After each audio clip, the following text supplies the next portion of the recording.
काय झाले?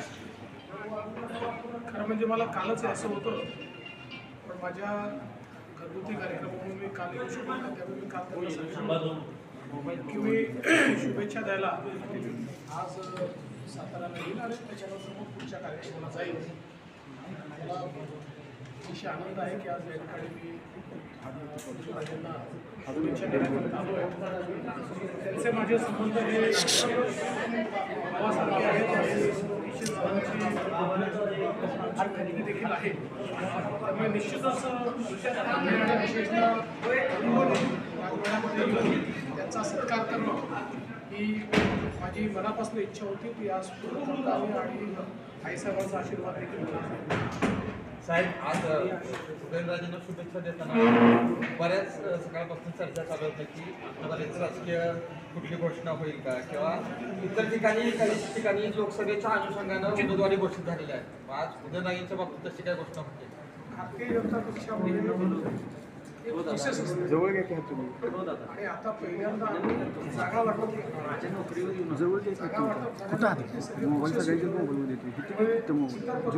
बीजेपीमध्ये कधी अशी घोषणा करता येते प्रोसेस आता काही जी नावं बाहेर चर्चली जात आहेत ही नेमकी काय? चर्चा अनेक असतात. चर्चा तुमच्यामध्ये जास्त असते. उदयनराजेंची प्रचाराची दुसरी फेरी पूर्ण झालेली आहे. मला असं वाटतं त्या प्रश्नाचं उत्तर दिलं. तुमच्या शुभेच्छा आहेत का उमेदवारीसाठी? त्यांना माझ्या त्यांना नेहमी शुभेच्छा.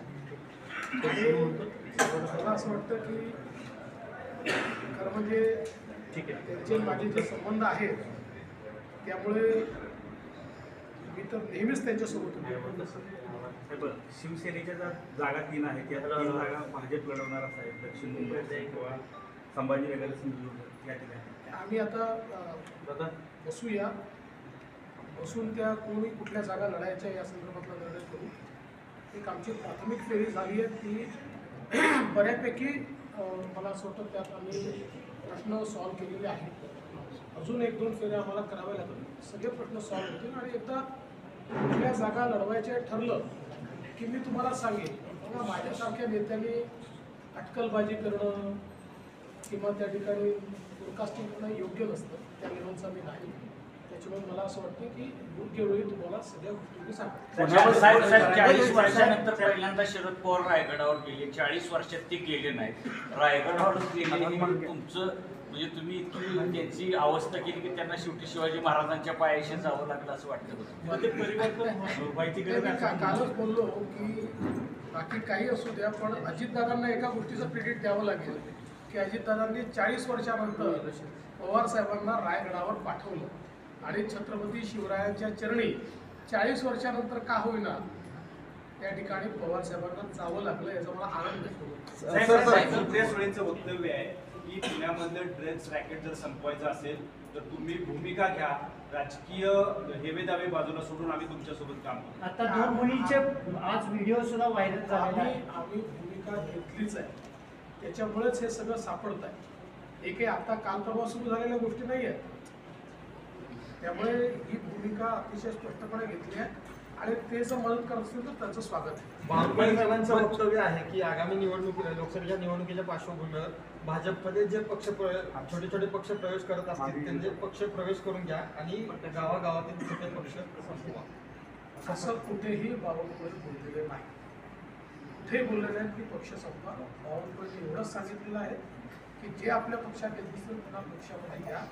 कृपा करून त्यांच्या स्टेटमेंटला आपल्या स्टेटमेंटची जोड देऊ नका. शरद पवार रायगडावर होते. त्यांनी असं म्हटलंय देशाची परिस्थिती बिकट आहे, परिवर्तन होण्याची गरज आहे. देशाची परिस्थिती बिकट नाही आहे. शरद पवार साहेबांच्या राष्ट्रवादी काँग्रेसची परिस्थिती बिकट आहे. त्यांनी योग्य वेळी परिवर्तन केलं असतं तर अशी बिकट परिस्थिती त्यांची झाली नसती.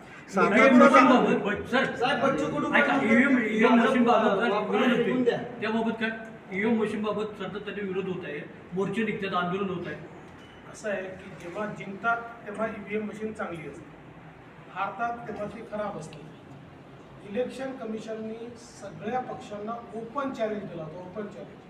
ज्यांच्याजवळ ईव्हीएम मशीन टॅम्परिंग करण्याचं कुठलाही तंत्रज्ञान असेल त्यांनी येऊन आम्हाला करून दाखवावी। एकही पक्ष देशातला हे करू शकलेला नाही। सुप्रीम कोर्टाने देखील त्या संदर्भात निर्णय दिलेला आहे। त्यामुळे हारायची मानसिकता झाली की ईव्हीएम मशीन आठवतं। सातारच्या जागेवरती बच्चू कडू म्हणताय अशी स्थिती